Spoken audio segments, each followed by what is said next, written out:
Right, well, many a zombie film will have fallen under the censor's blade, but what about a film that talks about the censors themselves? Now we finally have one of those in the form of Censor. Drew, what's that about? Censor, Scott. I really answered one question in the intro there, didn't I?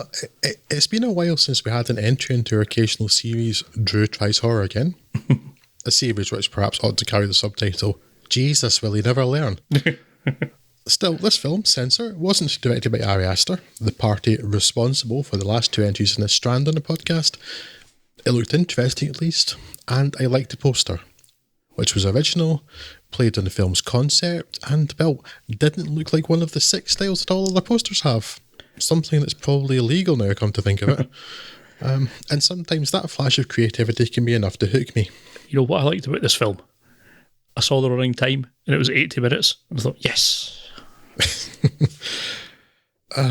Yes, I may have something to say about that, Scott. We'll see. The film itself is a modestly budgeted British horror set in the early 1980s during the video nasty era, when busybodies like the prudish and puritanical Mary Whitehouse were stinking up the joint. In another almost certainly legal step, this is a 1980s film with nary a glimpse of a Rubik's Cube, Dealey Bop or other such lazy visual shorthand. Rather, this is a 1980s of ugly clothes, ugly orifices, and brown. In one of these ugly orifices and some of these ugly clothes, brown, actually, is our protagonist, Enid, played by Niamh Algar, a censor for the BBFC whose potentially rather unpleasant job it is to watch and rate films, suggesting cuts where necessary, or in some cases banning the films entirely.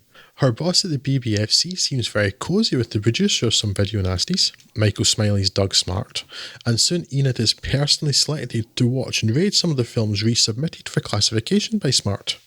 While watching one of these films, Enid is reminded of an, if not suppressed, then very hazy episode in her past, when her sister, Nina, went missing while the two were together.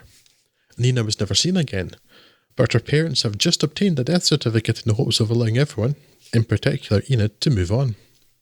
There's something else going on, it would seem, though, as Enid's parents seem vague on details and certainly aren't keen to answer Enid's questions in the matter.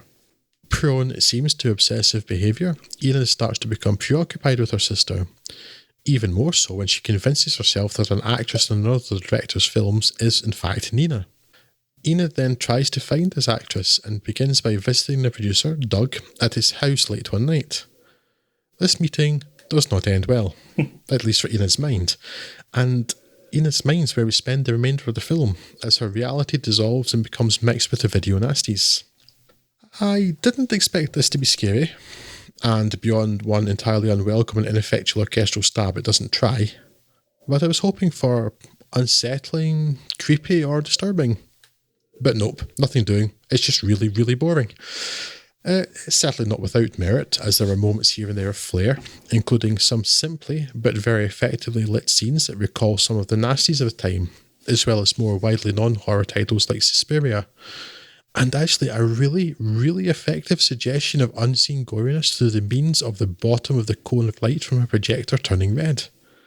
But that's all it's got going for it. A little style, and that mostly in paying homage to, or less charitably aping, some classic and not so classic horrors. Director Prano Bailey Bond and her DP Annika Summerson also tried to match the aesthetics of grainy VHS, but when was that last impressive? There must be hundreds of After Effects plugins or even smartphone apps that can do the same job, or perhaps even do the job better, as some of the videos actually look too good in Censor. You've perhaps noticed that I'm mostly talking about the visuals, and there's a reason. Censor's all surface. There's certainly plenty of scope for something substantial here. The video nasty moral panic itself, the unending hypocrisy of newspapers. Perhaps the fact that during some of the years of the panic, politicians decried the effects of imagined violence, while parts of the country were literally on fire in protest against Margaret Thatcher's policies. It could even address the effects of multiple years of this kind of work, which is the closest the film gets to saying anything, though it seems clear that Enid was troubled in spite of this job, not because of it. It just provides an interesting visual device for a fractured psyche. It is also deathly slow, which is distressing in a film that's only 84 minutes long. Classified NS is not suitable for any audience. I didn't hate this as much as you seem to, but I don't want to say I particularly recommend it either. It's certainly no Barbarian Sound Studio, which... No, I didn't hate it, Scott. I was just bored. Plowed similar paths. Yeah, it's... I guess I might have been expecting a bit more from it because it's sort of an interesting enough concept. And I was happily going along with it for about the first half. It was like, okay, I see where you're going now. Where are you going to go in the rest of it? And the way it goes in the rest of it is exactly the same direction as you were expecting based on the first 40 minutes. But there's no surprises in here. It's there's no twists. I appreciate that it's trying to be something a bit more in the kind of veins of a psychological horror. It's not relying on like ridiculous supernatural elements or anything like that. It is relatively grounded. It's, at least as far as this sort of thing goes, kind of believable. You know, I could understand that a dilapidated mental state could break out in something like this happening. It is not out with the bounds of reality, but that makes it a sort of a film that kind of lives within its own internal logic well enough, and that's fine. That's good. That's a good thing, but it didn't really make it particularly affecting or all that interesting in the totality of it. It is fine. I didn't think it outstayed its welcome all that much. I was interested enough in the characters and where they were going with it to stay with it for that time. Ultimately, I was hoping for or expecting some sort of zig where it could have zagged, and it was just zags all the way. You know pretty much what this is going to happen as soon as the kind of first hints of the kind of breakdown of the Censor character appears. So in that regard, it's a little disappointing. I was hoping it would challenge me a bit more. Instead, it's just got something that is, adequate. It is an adequate film, and it's very difficult to recommend it. I think, again, like yourself, we don't like horror films around here, so take what we're saying with a pinch of salt. Maybe if you're a horror aficionado, you may get more out of it. You may get less out of it. I don't know. All I can say is that from someone who's not particularly interested in horror films, this one didn't make me angry, and it didn't make me want to leave and stop watching at any point. From where I'm sitting, that makes it quite good, but I appreciate that other people may have different standards from which they're judging these kind of things. It's certainly a contender for best horror film I've seen this year, because as far as I can remember, it's the only horror film I've seen this year, and it's probably the only one that I will. It is okay. It's sort of interesting on the cinematic side of things.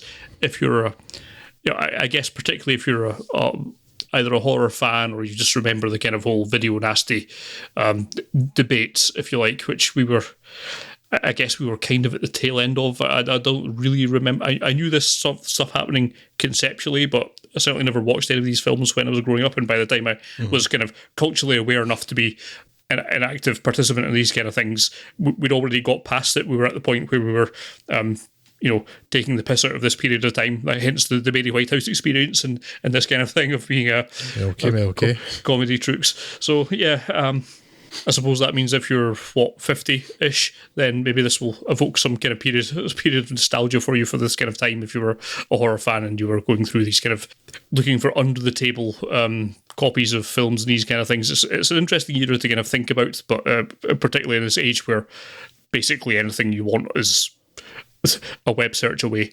Thanks, Pirate Bay.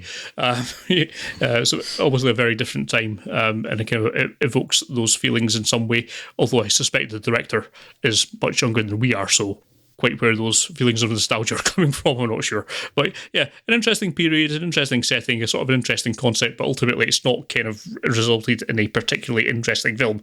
It's fine, but I can't imagine anyone, again, definitely not a general recommendation if you have a very specific interest in horror and that particular era, probably just a British British experience of horror films at that time. Kind of hard to say that it's straying much outside that lane. On a number of levels, I kind of appreciate what it's doing, what it's trying to do, but ultimately the end result is just a kind of average film that's difficult to really recommend anyone go out of their way to see. Yeah, it was, I didn't hate it in a way that I've hated so many other films for just being and utterly terrible. It's not offended my intelligence in any way. It felt like it was sensible. No. Like, there are humans in it that might act the way a human might act. Yes. Some of them, anyway. Yeah, I really felt it dragged, and it's the longest 84-minute film I've ever seen, I think. And I think it's another of these films that people seem to have been reading loads into, and I honestly just don't think it's there. Mm. Like, about how it's all mixing with her psyche and that these video Nazis are making this happen and stuff. Like, really? And her job is not going to mean she watches nothing but this stuff. She works with the BBC, she'll be seeing all of the films. Yeah. It's not just this stuff. It's not like she's in the video nasty section and that doesn't exist. Yeah. And yeah, she's clearly there. She's clearly disturbed before that. I mean, that strand is like, well, did she do something to her sister? What's the actual truth here? And her parents clearly don't want to talk about it. And that's actually interesting stuff. And it doesn't get resolved. And I'm okay with that. It doesn't get resolved, it's fine. It doesn't need to be, because that actually probably would not have been satisfying. Yeah. But it's kind of all the stuff around it. It's like, it's more just, instead of like, oh, these films are saying this and stuff, like, I don't think this film has a point of view. And I think it needs one. It's like, we're going to do this because it looks a bit like this, and we're going to do this because it looked a bit like this film. Like, okay, and no, that's it. All right. Mm-hmm. And then had the central character. I mean, I think Neve Algar's decent enough in the acting stakes, but I just don't think her character's all that interesting, actually. Mm-hmm. And so, yeah, it was struggling to just hold my attention. And I say there are moments, like, silly, and again, it's not an expensive look, but when you've got all there's a bit like the really strong blues and reds, which is very much like Suspiria, and they're in her flat, and then they're in the forest as well. And it's a horror film set in the forest. Actually, that I'm fine with. It's not just because it was the cheap place to go. They actually did good things with it, with the lighting. And so there are some bits of visual flair there, but then the rest of it's just like, I don't know, you're showing this thing because it looked like this thing, but you don't have anything to say, and I don't know, I think it thinks it's got more of a mystery than it does. Like, is this all really happening? Well, no, clearly it's not really happening. Is that not the point? No. People seem to be confused by this, but like, it's none of it's real. And if you're in any doubt about like whether it's happening or not, it's like, there are clues. Like, there's a murder that happens, and the person's hair is grey before the murder, and after the murder is bright ginger, the same colour as her sister's hair. So, like, I'm thinking that's probably a clue that this is all in her mind. It's not one of those films, like, it's not like American Psycho. When you get to the end and it's like, oh, none of this happened. Because I don't think that's the point of it. It's like her mind's been fractured, but it seems a bit of a leap to get there. Because she seems okay, and then there's a wee bit of a thing that she's reminded of her sister, then suddenly she goes mad within a day or two. Like, I feel that kind of needed to be extended a bit, but I'm sure I had another point, but I've talked myself out of it by talking lots. So, sorry. Yes, it just goes on too long, like me.